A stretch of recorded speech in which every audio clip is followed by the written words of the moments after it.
What's up, QAA listeners? The fun games have begun. I found a way to connect to the internet. I'm sorry, boy. Welcome, listener, to chapter 161 of the QAnon Anonymous podcast, the Northern Irish Satanic Panic episode. As always, we are your hosts, Jake Rockatansky, Annie Kelly, Julian Fields, and Travis View.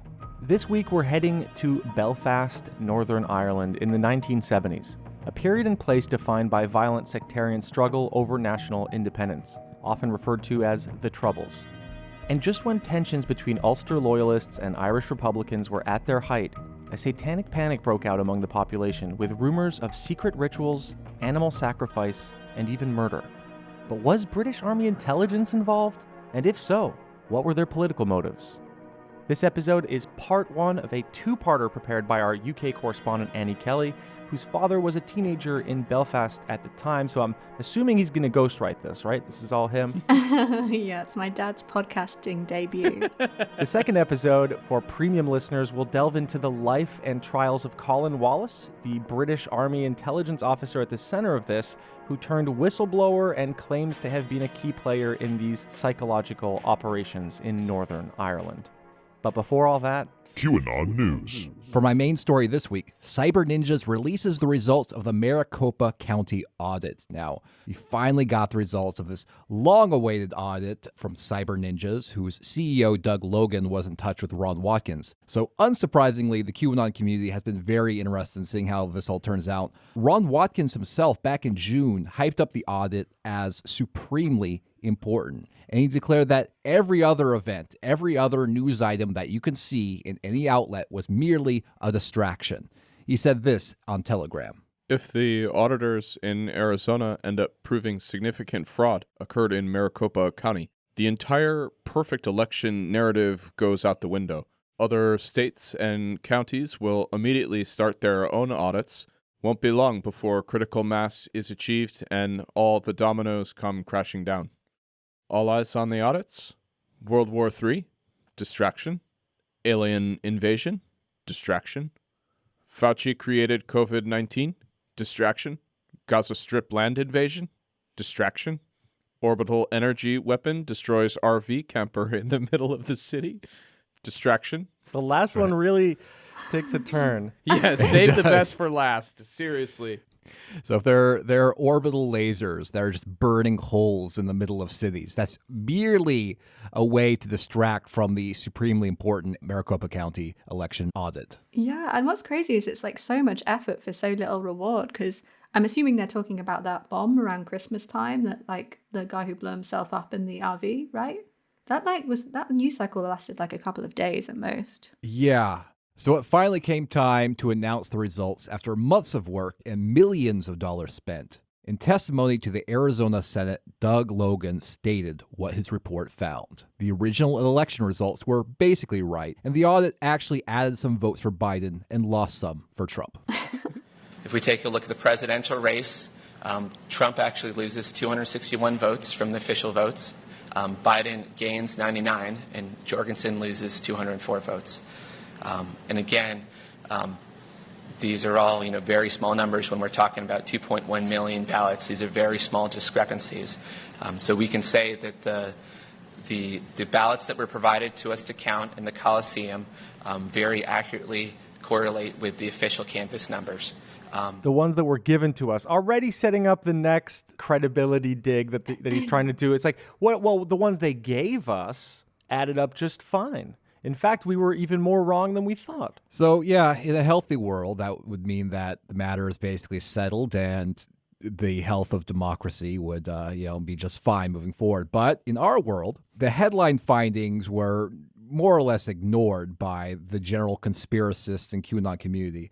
And they focused instead on the fact that the audit team claimed that they found two critical issues with the vote count and several smaller anomalies. Now, I'm not going to talk about all the little anomalies because that's going to be that'd be exhausting. But I will highlight the two supposed critical issues. Now, first, the audit says that approximately 23,000 mail-in ballots came from voters who voted from a prior address. And second, they claim that approximately 10,000 potential voters voted in multiple counties.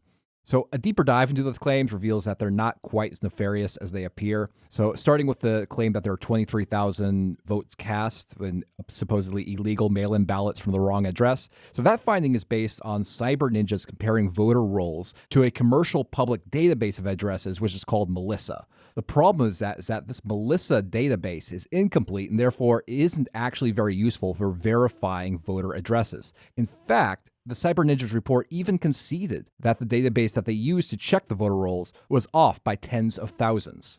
Oh, great. So like the reference point is off? Yes, the reference database that they're using is incomplete and isn't even really made to be used to check for this kind of thing. I'm beginning to question the professionalism of these so-called cyber ninjas. Here's what the report said. 86,391 individuals were found with no record in the database for either their name or anyone with the same last name at the address. It is expected that a number of these individuals are in fact real people with a limited public record and commercial presence, but it is unclear how large that number is. Besides that, there are many reasonable explanations for address changes, like if people are forwarding their mail to a vacation home, or if they're back from college, or they're temporary caretakers of sick people, in the midst of this pandemic, they might use a different address than they usually use for voting. So it's not really a huge cause for concern. Cyber Ninja's other supposedly critical finding was that there were 10,000 potential double voters. Now, they claimed to have found these double voters by comparing the roughly 2.1 million Maricopa County voters to voters in other counties. Their analysis found more than 10,000 records with the same name and birthday. The problem is that the analysis the audit team didn't actually compare birthdays and months, just birth years. And in a data set this big, there are statistically bound to be many, many people with the same name and the same birth year, obviously. I have some questions about what the purpose of this entire thing was, because if it was to sow, kind of more discord and kind of doubt, it took a long time and produced very little. This almost feels to me like if we could put their rage on snooze, like around February, and just keep it there until like September, then we'll feed them something incredibly complicated. If anything, this kind of serves like just to diffuse, I think, some of the very kind of direct and physical rage that had people mobilizing. You could just tell them, Maricopa, don't worry, it's coming. It's interesting to see what the effect of this was, because it can't possibly be what was intended. Yeah, I know. I remember thinking that even, way back at the start of the year, actually, that so much hope was being put on these kind of incredibly lengthy and incredibly tedious sort of audits and reassessments and bureaucracy. I remember having the same thought, actually, that it was quite a good way to, I suppose, stop that kind of tipping point of violence and rage and what have you, because you're always just waiting for the next date, Well, I mean, the purpose, I think, in part was to sow doubt and sort of give a pretext to people who feel enraged and feel like the election is stolen, who feel like there's no way that Trump could have lost. And we can see that in the way that, for example, Wendy Rogers, the Arizona senator who was one of the primary cheerleaders for the audit, recently, right outside where the testimony to the Senate was happening, she just screamed, decertify at the top of her lungs. We call on each state to decertify. Decertify! Decertify!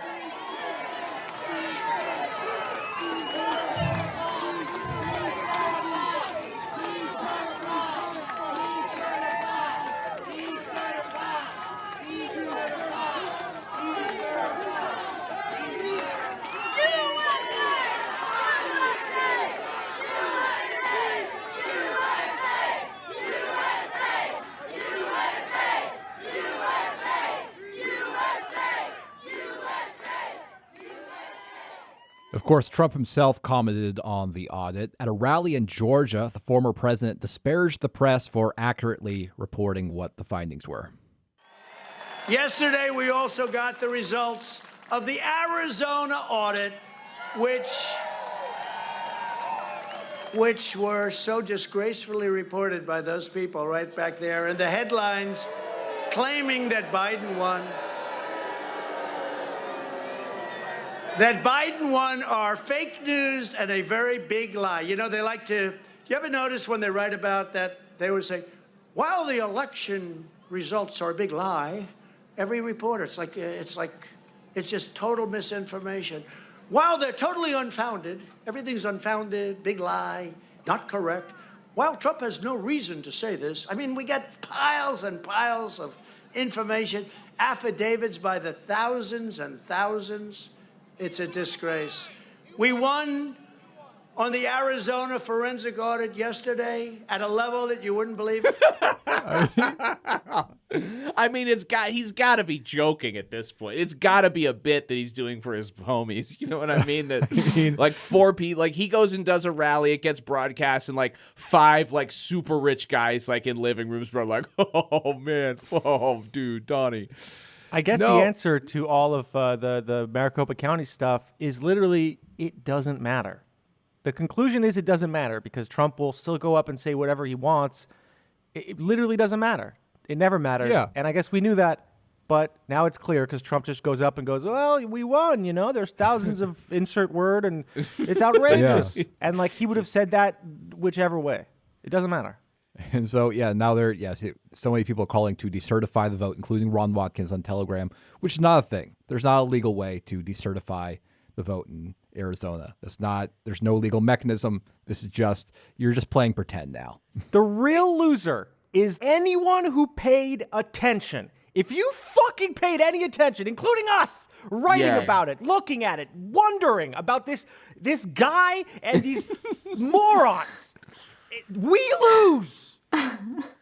It's like they go in, they do their bullshit fucking thing, and everybody, you know, the conservative media and the liberal media, like fucking surround them, just being like, oh, you know, you got the conservative media being like, oh, this is the beginning of overturning the fraudulent election. And then the libs are like, look at these crazy idiots, like none of this matters. It's fake. It's frauded, but like we're gonna cover it anyways. And then at the end of all of it, the fucking the cyber ninjas are like, actually, I don't know. You couldn't have a better psy-op if you actually designed it to make people alienated, confused, bored, and disconnected. America, highly armed, incredibly dangerous on the international stage, not worth actually looking into or paying attention to. The content is bad.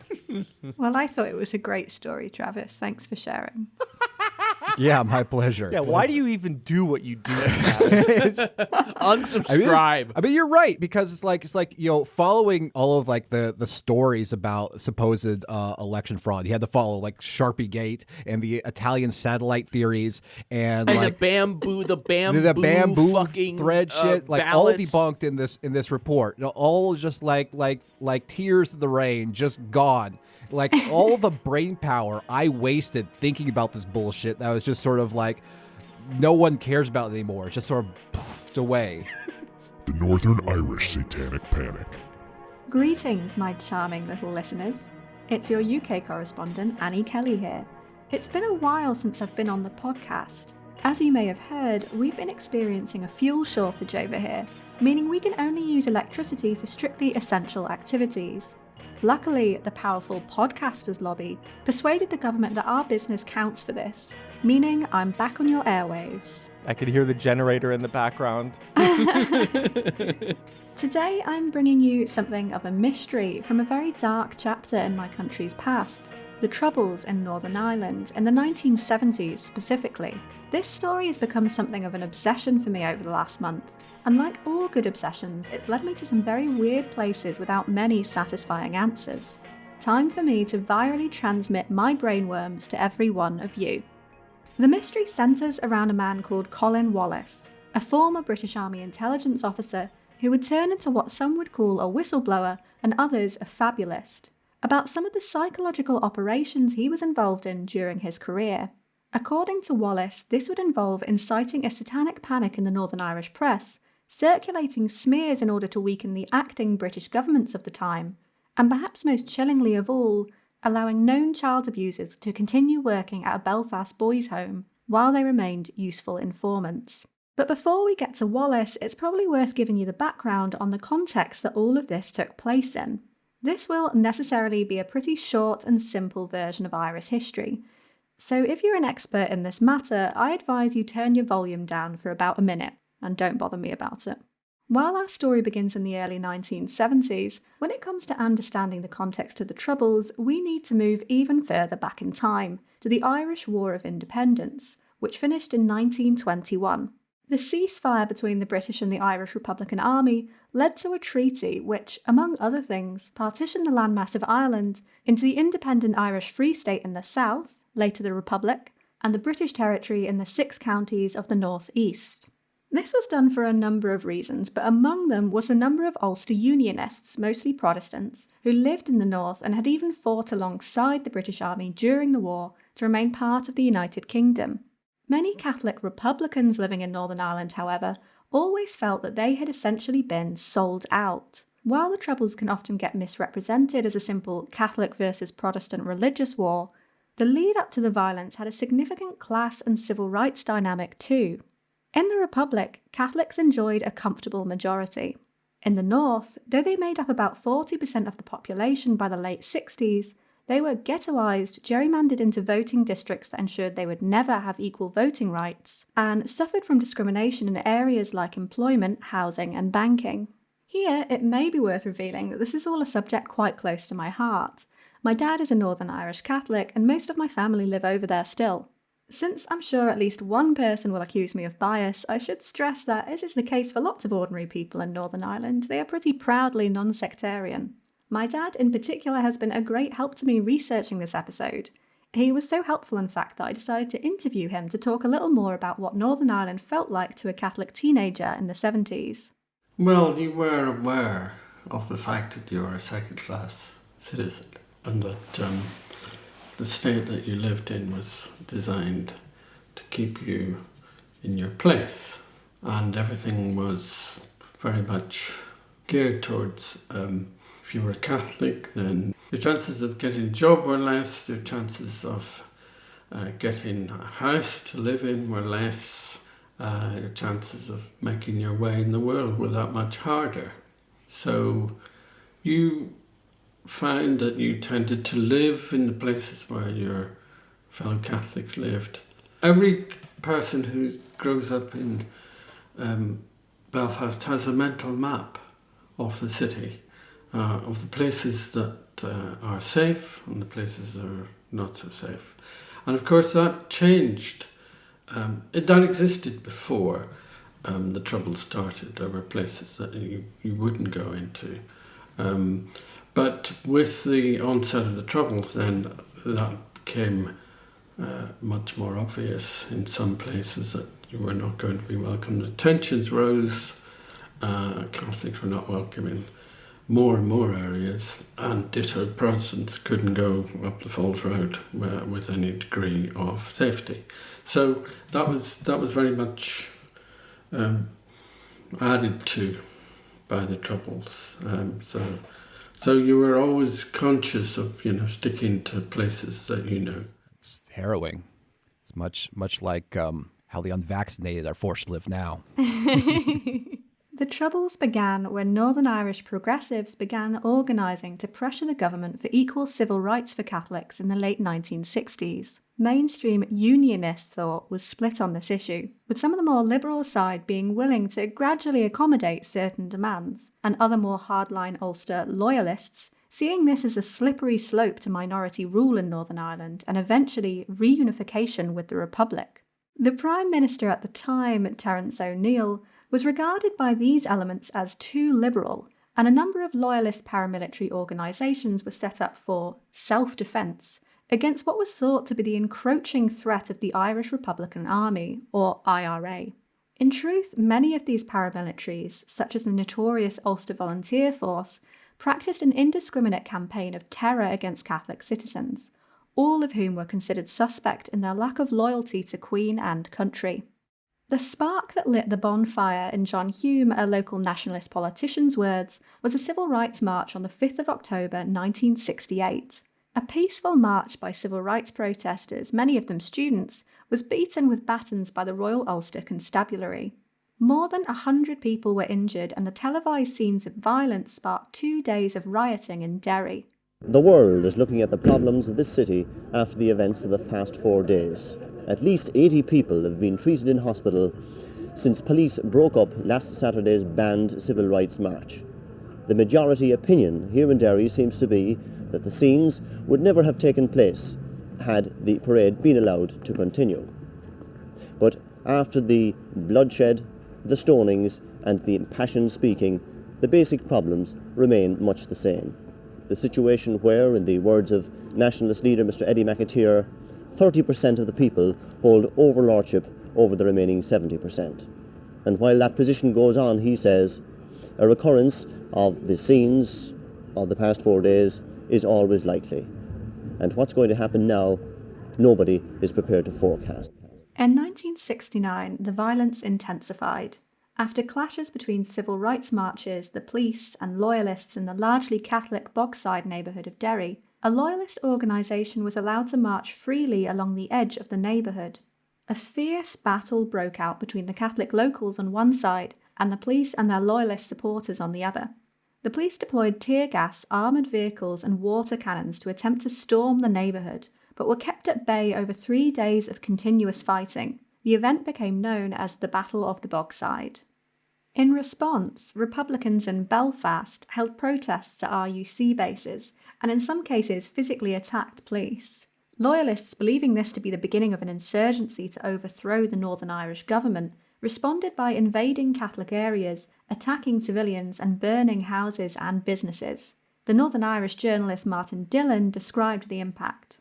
British soldiers were on the streets of Belfast and Derry within days of the serious rioting in Derry and Belfast. Their arrival was welcomed by Catholics, and they were treated much like the soldiers who liberated Paris. However, their role was simply defined as peacekeeping, which necessitated there being a buffer between the two tribal factions. While the army settled into this role, both communities made their own preparations to ensure that individual areas were safe from attack. Barricades were erected in both Catholic and Protestant neighborhoods. The barricades created defined areas, which were run by those who controlled them. The presence and maintenance of barricades in Catholic and Protestant areas is one of the most critical elements in the development of the war. They created virtual self-government where the paramilitary organizations could act freely. The Provisional IRA used the cover of the barricades to shape a highly professional terrorist organization, and the Ulster Defense Association and the UVF did likewise. Those areas of confinement enabled criminal enterprises to be devised, and the only law and order was that decreed or delivered by the paramilitaries. My dad said much the same, although he viewed the turning point in the start of the Troubles as the change of British government in 1970.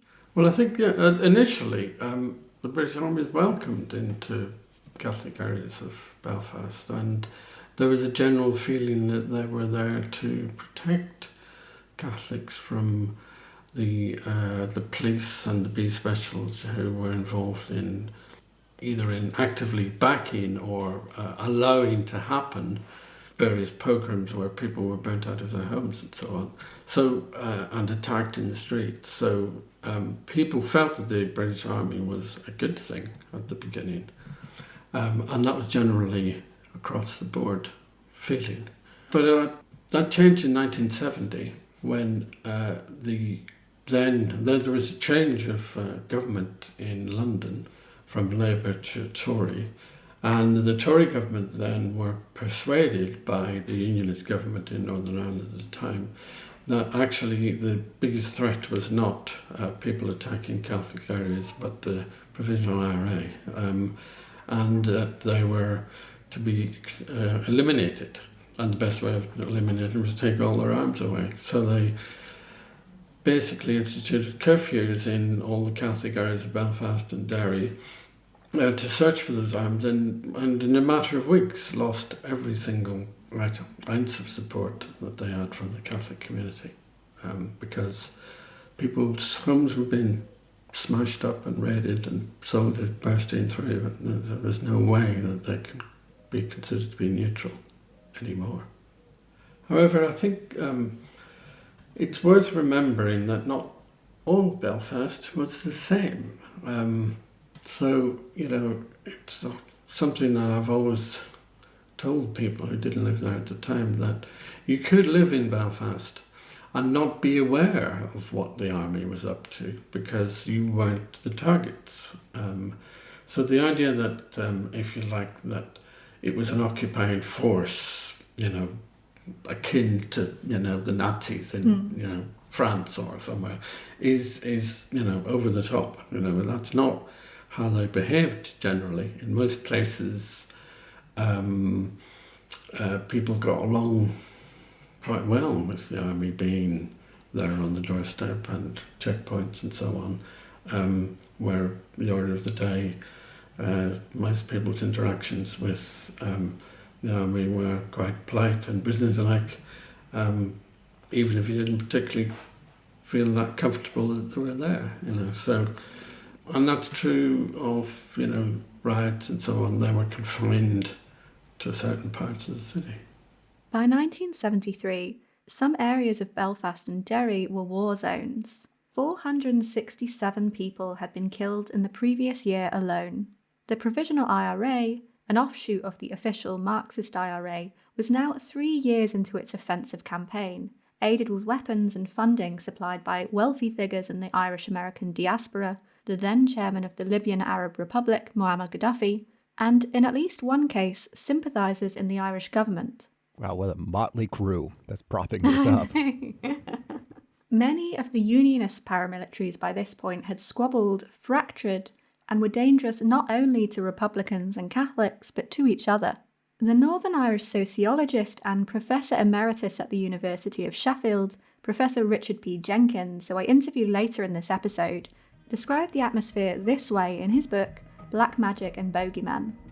It was a bad time to live in Northern Ireland. The pervasive presence of violence or its threat created an atmosphere of uncertainty at best and mortal dread at worst. People stubbornly did their best to maintain ordinary lives, often with surprising success, but even within ethnically homogenous communities, the quiet, taken-for-granted mutual trust that underpins everyday life was under serious strain. The fabric of civil society, where it was not in shreds, was badly frayed. It was in August 1973 that the rumours began. The first printed example Jenkins finds appeared in the Sunday News, a broadsheet published in Belfast. This is a beach on the Copeland Islands, only a few miles from the busy Ulster tourist town of Donady. But things have been happening on the main island, which are a million miles away from the carefree atmosphere of the happy holiday crowds. Horrifying blood rituals have taken place on the island in recent weeks, and all the signs point to some sinister and macabre rites having been practiced there. The article chronicled that 4 sheep had been found with their throats cut by the remains of a fire, with a large number of footprints suggesting that a group of people had been dancing by the flames. The discovery apparently alerted enough panic in the local population that a night-long counter-vigil had been planned by volunteers on the island to prevent the would-be Satanists from returning. But the idea was aborted last minute, and it was decided to leave the matter in the hands of the police. In fact, the police returned with a disappointing answer. They announced in September, to very little publicity, that their investigations had produced no evidence of either black magic or drug parties on the island. Recent suggestions of such activities seem to have been based on misconceptions. A sheep was found on the island with its throat torn and its insides picked out. In fact, the animal was a victim of the birds which thronged the island. A sheep carrying fleece frequently finds it impossible to regain its legs if it falls onto its back. Unless the shepherd is there to roll it over, it will die. The sheep is seen as a food source by crows and gulls which attack the unprotected underparts and clean out the carcass. Owners lose sheep in this way from time to time, and the police say there is nothing to suggest this particular sheep died in any other fashion. During the last 2 months, regular police patrols have visited the Copelands by boat and helicopter without finding any evidence of black magic-style rituals. This is just great to imagine a kind of Travis view of the era that has to go through sheep carcasses to debunk. I was thinking exactly that as Travis was reading it out. I was just like, oh, there's just a Northern Irish Travis view in the 70s. He's like visiting the Copeland Islands. It's a subtle relationship that the birds have with the sheep. Let me explain. Yes, right. You see, nature is cruel and sometimes bloody, and sometimes animals eat other animals in the wild. Now, as you might expect, this explanation was hardly as interesting to local press as sensationalist reports about hard-partying Satanists. But there was another very tragic reason the media had moved on, the very real murder of a 10-year-old boy. Brian McDermott was reported missing on the 2nd of September 1973. He was last seen walking at Ormeau Park in the Belfast city centre, not far from his home in the primarily Protestant Lower Woodstock Road area. A week later, his body, burned and mutilated, was retrieved from the River Lagan. His murderer was, and to this day, remains unidentified. Immediately, 2 lines of public speculation began. One was that the child was a victim of particularly brutal sectarian violence. He was a Protestant, and his family had a military background, with his brother being a currently serving soldier. It was not unheard of for the Provisional IRA to claim family as legitimate targets, and McDermott's last known location, Ormeau Park, was considered by some rebel territory. This was certainly the view taken by some of the more fervently loyalist papers.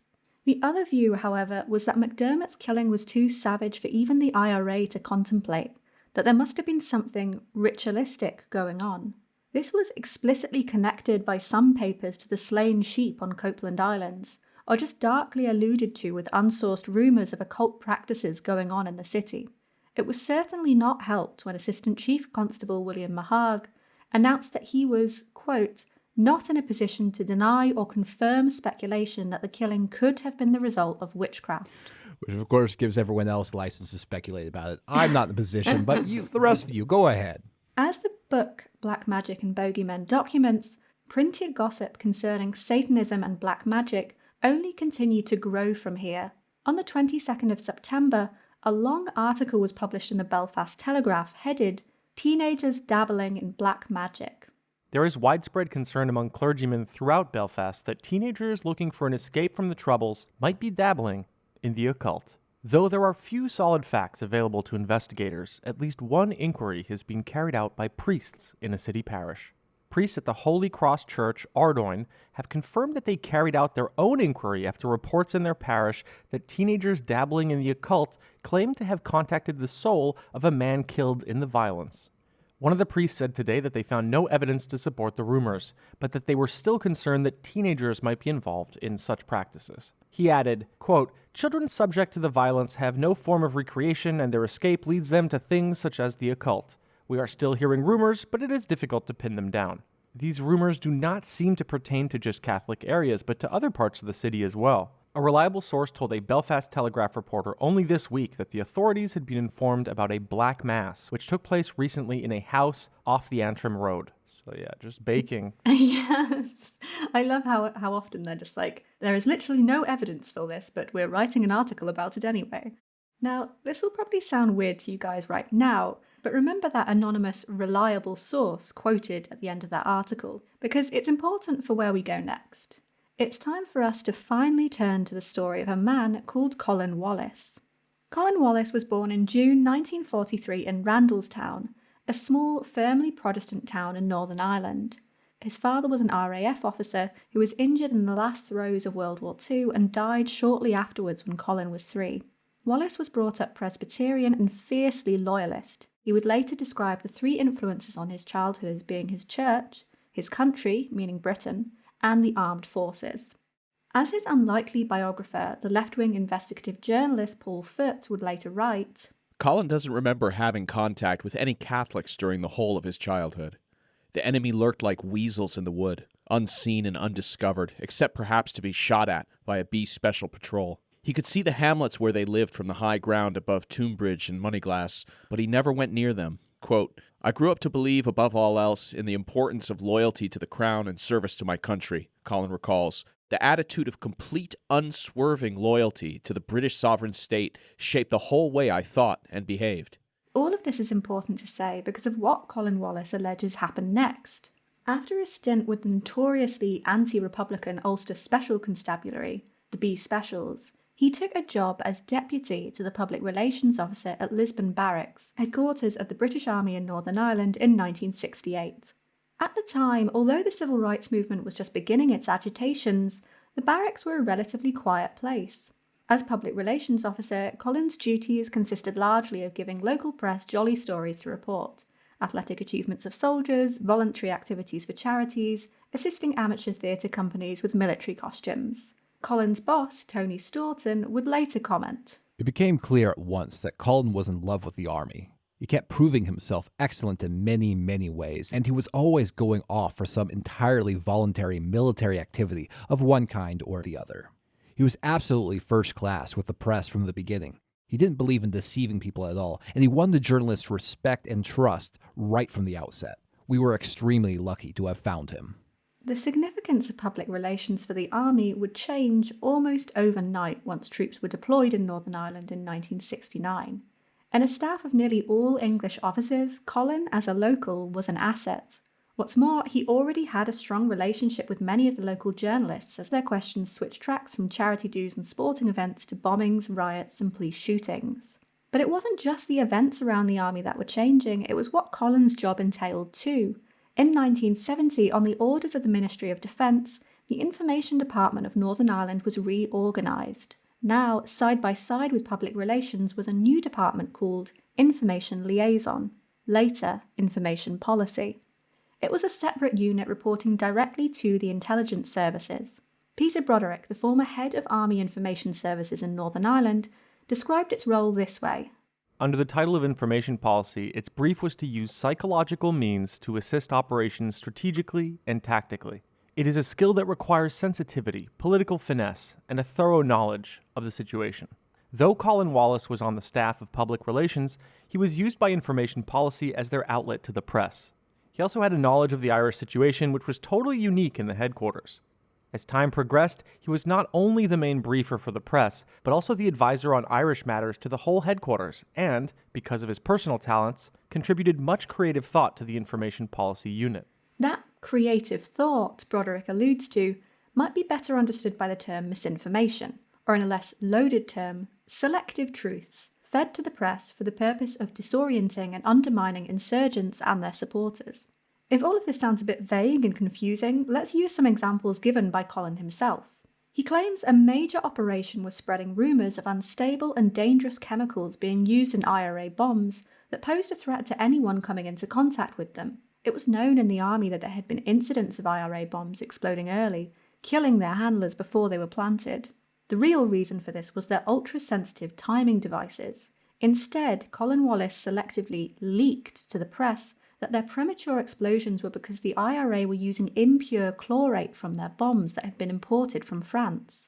Paul Foote writes, Selective journalists told of this unstable source of IRA bombs hurried into print. The Guardian's report on the 23rd August 1972 was followed the next day by one in the Daily Telegraph, which promoted the story to a page 2 lead under the headline, quote, "Faulty bomb chemicals used by the IRA gangs." 6 weeks later, the story ran in The Observer, headlined, "IRA using French chemicals." Colin was amused to find himself described in the second paragraph as, quote, "an army chemical expert." The completely bogus story, he is certain, had its effect. The IRA were more careful about the use of chlorate of soda, especially if it was imported from France, and Colin heard in the ensuing weeks of their continuing difficulties in finding a substitute elsewhere. Another huge problem for the army at the time was Irish-American sympathisers who funneled money to the IRA and more than once put them in contact with American arms dealers. Stories were planted that the IRA were being trained by American peaceniks and communists who had learned how to fight in Vietnam and become disillusioned with Western democratic values. The idea was to associate the IRA, who most Americans had never encountered and particularly in the diaspora had a tendency to romanticize, with a closer-to-home, more personal enemy. As the war drew on, Information Policy's emphasis began to switch from Americans to their old foe, the USSR. In December 1972, the News of the World had an exclusive on what it called the Emerald Isle Red Plot. This was a remarkable story about 3 young intellectuals, Trotskyists apparently, who in spite of the unpopularity which most Trotskyists encountered in Brezhnev's Russia, were lucky enough to have been smuggled into Ireland in a Russian submarine. The story was bunkum from start to finish, but its purpose to demonstrate that the IRA were a sinister bunch of communists with close links to the Russians and the KGB was triumphantly achieved. Nice. Russiagate. Now, you can probably figure out where this goes next, but remember all those Northern Irish newspaper stories about Satanism and devil worship that were so light on tangible detail? Many of those, Colin said, were seeded by him in his duties to undermine insurgent groups, both Republican and Loyalist. Professor Richard Jenkins, the author of Black Magic and Bogeymen, explained to me why in an interview.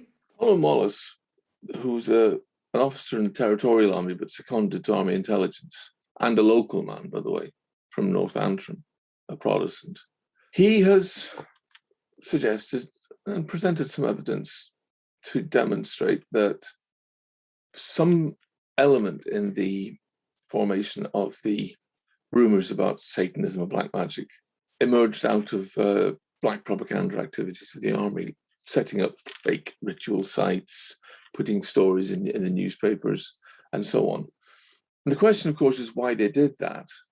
And it was part of a several-pronged approach which they had developed, encouraged by the work of Frank Kitson, who was a senior British Army officer who had developed counterinsurgency techniques, first of all in Kenya, and then wrote about them more generally. And they developed in the Northern Irish version of this, they developed a several-pronged attack in which they were trying to, if you like, tar paramilitary organizations with one of several brushes. There was involvement in massage parlors, there was involvement in drug running and selling, and there was Satanism, black magic. And in particular, the black magic theme was supposed to, demonstrate the threat to respectable society of the kind of things which had been let loose on the streets by the Troubles. But it was also, apparently, an attempt to discourage local people, particularly children, from going outdoors at night and getting in the way. And more generally, I can't put it in a better way than this, it was designed to put the fear of God into people. This was no small undertaking. Colin read several books about the history of witchcraft and demonology, and even went as far as to copy related symbols and sigils in his notes. This was necessary to construct black magic ritual sites that looked as authentic as possible, which could then be stumbled across and credulously reported on. That's amazing. It's like becoming an occultist to catch the occultists. Yeah, I mean, it's actually in the book that Jenkins wrote, it does actually say to him, you were actually like just desecrating graveyards and things with like occult symbols. Did you not ever worry that like maybe you were messing with stuff you shouldn't? Right. Accidentally. So this sounds like the start of a horror movie. Yeah. Folks, I'm just going to become a Satanist to put the fear of God into people. In one quite funny story, they even went as far as to bring reporters alongside them in helicopters to accidentally happen across a supposed illegal training ground, complete with black mass ritual site. Jenkins reports. This escapade, complete with helicoptered-in UDR troops and journalists, was reported in the Belfast Telegraph on the 31st of October 1973 under the front-page banner headline, "Illegal Training Ground Found." The date, Halloween, may be extra support for Wallace's argument that the real object of the exercise was meant to be black magic rather than weaponry. I can remember being told about this outing at the time by one of the journalists involved. He thought it was rather an odd affair, as indeed it was, even if only because journalists were not often transported by helicopter, but he mentioned nothing about upside-down crosses or anything even vaguely similar. The most likely explanation for this apparent oversight is that the reporters saw what their initial briefing had led them to expect, evidence of a paramilitary training ground. Information policy had, perhaps, been too subtle. Wow, so you didn't make the pentagram visible enough from the helicopters. You fucking idiot! You like go to all of this trouble of like creating this like fake training ground with all of this like spooky stuff that you want the journalists to like be like what and report on, and just none of them see it. I'm surrounded by incompetence, and they're just flying the helicopter in circles, just coming back like, what else do you see? As a conspiracy critical podcast, it's only right that we stay skeptical. The only explicit primary source we have that the army was doing this is Colin Wallace himself, who would not long after this leave the army rather than be subject to disciplinary proceedings for sharing classified materials with journalists. What's worse, in 1981, he would be convicted of manslaughter of the fiancée of the woman he was having an affair with at the time, a conviction that was later overturned as unsafe, and which we'll go into more in this week's second premium episode. But it seems fair to say that there are many who remain sceptical of Colin Wallace's claims, describing him as a fantasist and attention seeker. Nonetheless, it's impossible to research Colin Wallace without finding a lot of switched-on journalists, academics and politicians who believe him, and a good deal of corroborating evidence, if not a direct smoking gun. Plenty of journalists in Northern Ireland at the time have confirmed that he did indeed brief them. A former senior Ministry of Defence official, Clive Ponting, confirmed in an interview with Channel 4 News that after Wallace left the army he was the subject of several high-level MI5 meetings, and that there was, quote, never any suspicion that he was making these stories up. Richard Jenkins, who has interviewed Wallace himself, said much the same to me. There is a considerable amount of uncertainty about the whys, the whens and the wheres of what the army did. Partly because not all of it worked as well as I'd hoped it would, and partly because the Ardoyne in 1972 seems to be an outlier, a year before the panic or the rumours started in the autumn of 73. But I think there's sufficient evidence to suggest to me that A, when Colin Wallace said they did this, he's telling the truth, and B, that it will have had some effect, some impact, some feed-in to the rumour mill and the panic. However, the really important thing about this, perhaps, is that Colin Wallace, when I spoke to him, he kind of spoke to me as a God-fearing Northern Irish Protestant. He said, I knew what would get people going. So I just scattered a few things around and let them get up and let them develop it, let ordinary people on the ground develop it. And I think he was more or less successful in that. But he was also keen to remind me that the rumours of black magic and Satan worship were not solely the result of Wallace's efforts. The one thing that's very important to remember about the Northern Irish witchcraft panic, particularly between 73 and 74, is that it was emergent and dependent upon one terrible episode, the murder of Brian McDermott, aged 9, in Belfast. Now, enough people have speculated in public venues about who actually killed Brian McDermott that I don't think I would be breaking any rules by saying the strong suspicion is that it was a member of his immediate family. However, he did get murdered. He was dismembered. He was partly burned. And in the context of that murder put more fuel on the fire of the witchcraft panic, Satanism panic, than anything it could have done. And it's an interesting historical conjecture to ask yourself, well, without that poor wee boy's death, what would have happened? It's a good question to which I don't have an answer, but I do pretty much think things would have been different in one way or another. Yes. It's a matter of great persistent regret to me that I would never have written that book, of which I'm very proud, without that wee man's death. For all of Colin Wallace's handy local knowledge and obvious creative talent, the murder of Brian McDermott and how it would interact with and fuel local witchcraft rumours seemed to be an unintended consequence.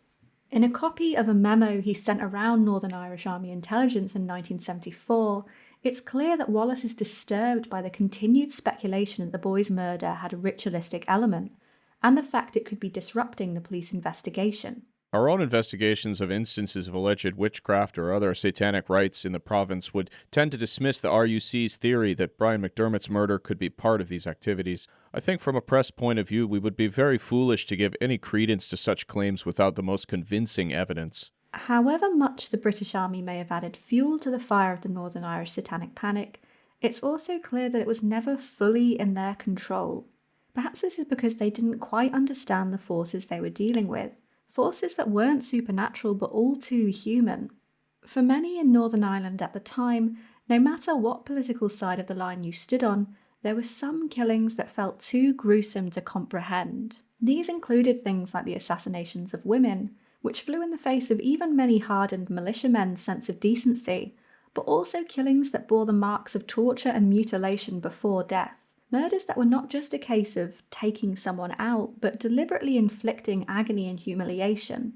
As the author of Ulster's Uncertain Defenders, Sarah Nelson, put it, but in the areas where militants came from, many people simply could not believe that Protestants had done the killings at all. Outside these areas, disbelief was still more common. Of course, parties to wars everywhere are reluctant to believe their own side's atrocities. What was striking was the length of time the belief persisted. It seems plausible to me that, despite the fear those rumours of black magic and Satanists lurking around the corner induced, there may have been something oddly comforting about them as well. In a conflict as tribal as the Troubles, it maybe had some kind of soothing effect to speculate or imagine that the worst horrors were nothing to do with your friends and neighbours, but a shadowy, godless force so distant to you it might as well be another country. I'd even reason that this is backed up by the fact that despite all the headlines about witchcraft, this panic was never a witch hunt. Nobody was ever accused of dabbling in the dark arts beyond some murmurs about anonymous wayward youths. Since my dad was in fact a youth in the area at the time, I thought I'd ask him what he remembered. He didn't recall much of the rumours about witchcraft, but he did remember a general, not unjustified lack of trust with official narratives from both the police and the army. I think what I did know, and because my involvement in politics at the time was sort of peripheral in the sense of I was a supporter of the Northern Ireland Labour Party, but also had been involved in the People's Democracy movement, which was a sort of left-wing, student-based movement, which was quite adept at identifying British Army propaganda and exposing it. It was quite useful to kind of be aware of that and to know that quite a lot of what was being said by the army about incidents wasn't necessarily true, and you had a very sceptical approach to it. I'd always been aware that there was a part of the British Army whose job was gathering intelligence, and just like their counterparts all over the world, you know, these people were involved in all kinds of shenanigans and misinformation and deliberate attempts to subvert the truth in order to fulfill what they thought was their operational requirements. So yes, I could well imagine that they were involved in some way in some of the more speculative nonsense that came out about some killings that happened in Northern Ireland. You've got to remember, of course, that because the sort of law, as we would understand it, had broken down, that people were getting away with things which in normal circumstances they simply wouldn't. And I think that made it easier for people to spread rumours and all sorts of kind of tales, tall tales. Some of them have turned out to be true. Yeah, you could say also that in a place where everyone knows that the truth is out of print, that propaganda is being spewed out by official sources, if you like, say the police or the army, as well as by the politicians and by the paramilitaries, then if people aren't convinced about what is true and what isn't, then it's much easier to foment stories which are simply untrue. Pretty base dad there. When I began researching this episode, I thought that would be where I left it. Although most people who know a bit about most conspiracy theories roll their eyes when they hear the term psy-op, it's worth remembering that psychological operations do exist, particularly when it comes to active, immediate insurgent groups, and can have unintended and strange consequences. But the more I dug into the story, and Colin Wallace in particular, the more I realised there was more to tell. As I've mentioned, Colin Wallace left the Ministry of Defence in 1975. He claims that this was for two reasons. One, he had refused to continue participating in a secret intelligence services project to smear key players in the current Labour government in hopes of destabilising them to the point of collapse. The second allegation was even more shocking. The MI5 had prior knowledge of child abuse going on in a Belfast boys' home and had not intervened due to the perpetrators' utility as informants. He further claims that his knowledge of these two incidents was what led to his arrest and conviction for manslaughter in 1980 as an attempt to discredit him. It all sounded like the stuff of a particularly lurid spy novel, and I wanted to find out more. We'll talk about that in our premium episode this week, The Trial of Colin Wallace. Wow, I cannot wait. Yeah, it's Holy really nuts. shit. A two-parter ending with a trial? I mean, Netflix couldn't have done it better.